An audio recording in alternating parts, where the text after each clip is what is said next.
Having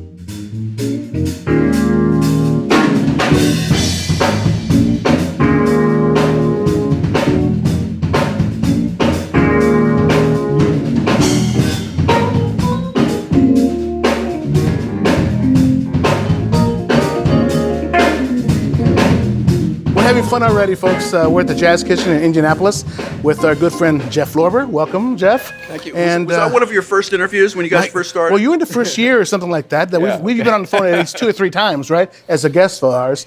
But we're here to celebrate the performance and celebrate. Yeah, the performance here. Right. So welcome to everybody that caught us on just a few minutes ago on Facebook Live.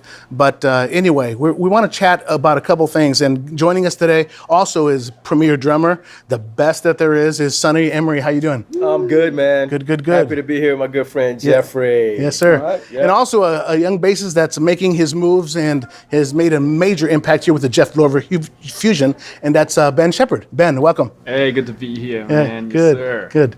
Hey, I want to start talking about, first of all, congratulations. This is, if I'm correct, your 40th anniversary of recordings. Yeah, that sounds about right. That could be right. Yeah?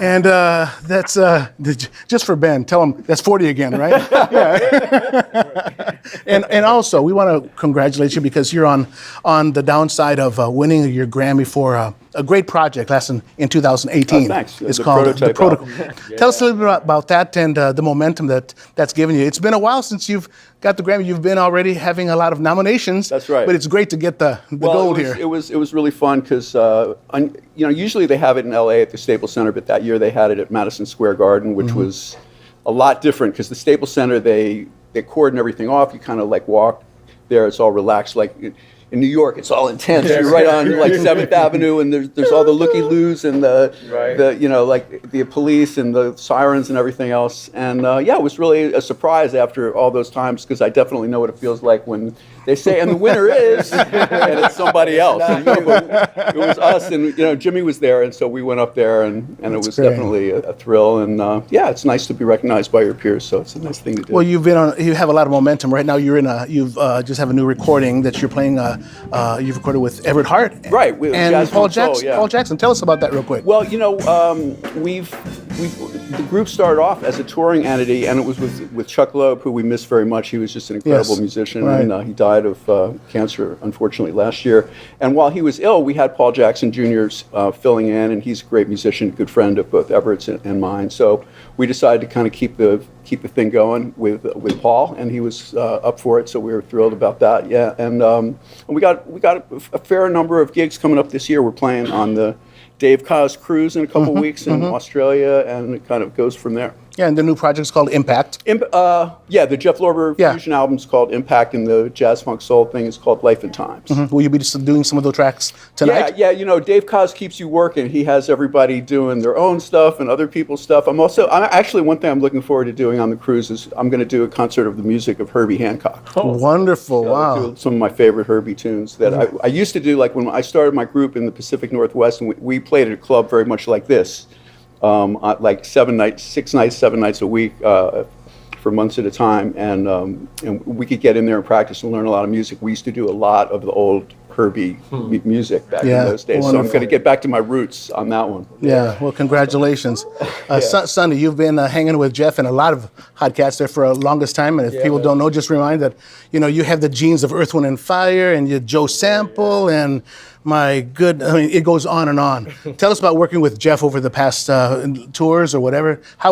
What's different about working with Jeff than with other people? Well, first of all, I really love Jeff, and I really love his music, and kind of grew up on it basically as a young player, loving that music and where it was coming from musically, and it just really kind of touched my soul. And when I always said, hey man, I want to have an opportunity to work with Jeff, and it finally happened. Yeah. It happened late in my career, but it happened still, and I've been playing with him now for maybe 10 years or so. Yes, it's been pretty consistently. Yeah, it's been good. And we've been working it out. Doing some other things as well, my own group, and also working with Clapton now. And so it's been cool. But this situation really gives me a chance to really stretch out and really play some music that I love, man. You know, I didn't have to do much shedding at all for the first couple of gigs because I knew all the stuff already from a fan point of view, you know. So it's been really cool, man. Yeah. I'd just like to add one quick thing, which is, you know, we've been sort of switching to a trio format, and Sonny was the first guy to do the trio thing with me, which was quite a change because it took a minute to get used to. Was that like 2 or 3 years ago? Yeah, that was like 2 or 3 years ago, and then I really got a chance to play a lot more. You know, so but it's challenging because it forces me to find different ways to get in solos, out of solos, how to build them, and of course, you know, accompany the music, but it's been great, you know. The trio format has been a lot of fun for us. I also just got to say that Sonny, out of all the drummers out there, he's really a musician. He's not just a drummer; he's a musician. Like he plays music when he plays the drums, so it's a different kind of thing.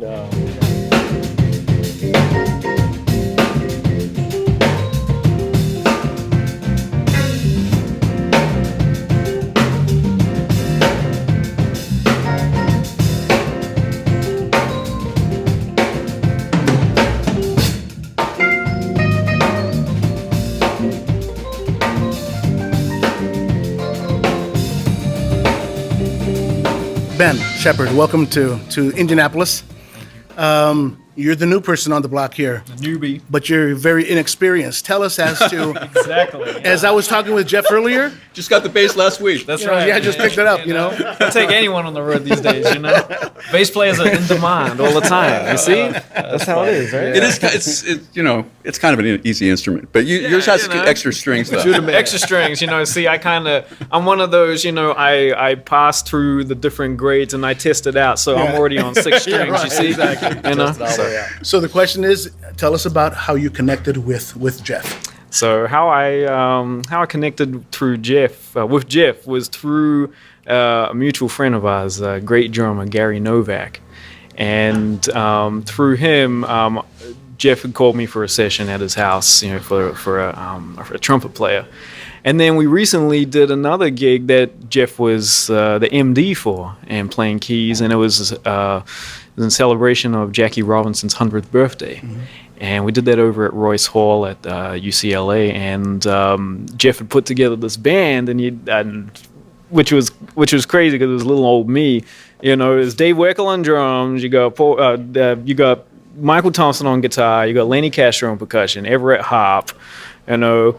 And then, of course, Jeff's playing keys, and then there's me, you know, like the newbie. So, which was, you know, it was such an honor to be called for that kind of gig. And he played acoustic bass too on that one. Yeah, I, you know, doubled on both because we did some like kind of straight ahead stuff as well, and some electric stuff. So it was great. And then he called me to do this hit out here, and you know, it's quite an honor, you know, to be playing with these guys right here, and.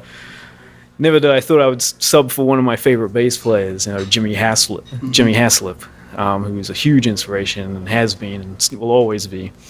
You know, it's quite an honor to, you know, be out here to play with Jeff and his music, who I've been aware of for quite a while, and never thought, you know, like I'd like to play this sometime. You know, that seems like a real fun gig. You know, and then Sonny out here, you know, like we played once together, like 5 years ago with Lee Ritenow and Patrice Rushen. Just this one hit. And so now we're back. Mm-hmm. You know? The last time we saw you here, we were trying to figure this out. It was with Peter Erskine. Yeah, Peter Erskine, the Dr. Band. And we played here twice, actually. Yeah. So it's always great to be back here, third time, you know, and I'm really looking forward to these 2 nights, you know, with these 2 gentlemen right here. Welcome.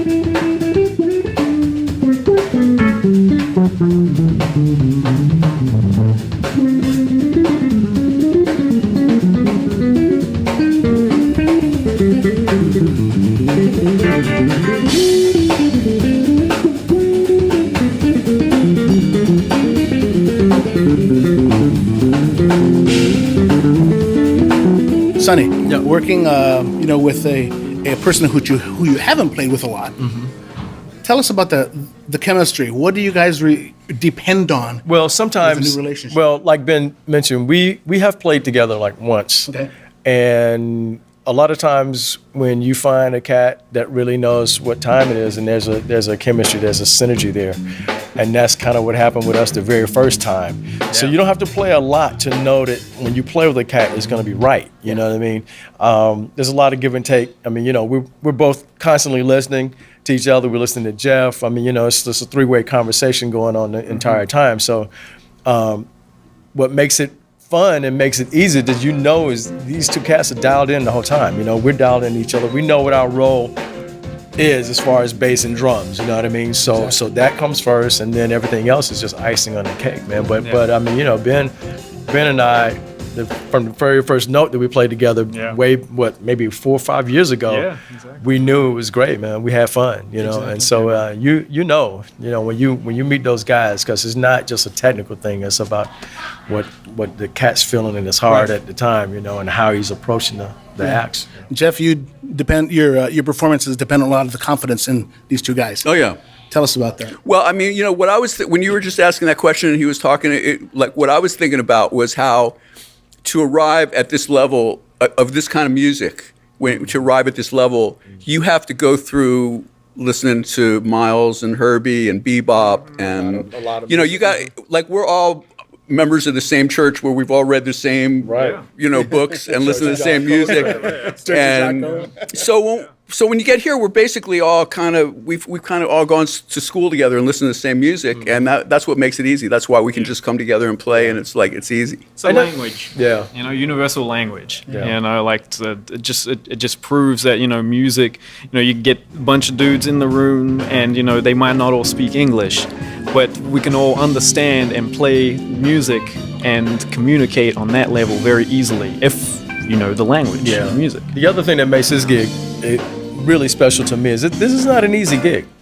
This is a hard gig. Yeah. You know what I mean? And I mean the music is fun and it feels good, but there's some twists and turns, and he's always throwing something at us. Exactly. But that's what makes it fun, though. Yeah, exactly. To some extent. That's exactly what I was about to say. That is the reason why I love doing it, because it's fun. I mean, it challenges you, it continues to push you as a musician. You know what I mean? To continue to grow.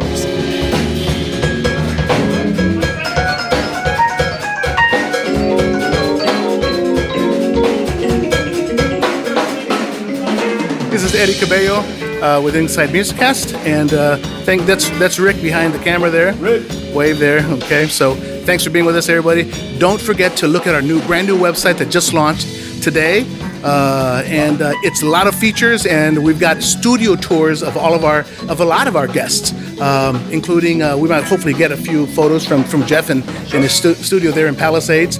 But go there. There are studio tours. It's a lot of new features on Inside MusiCast. So thanks for being with us, and we'll keep in touch. Thank you. Bye-bye.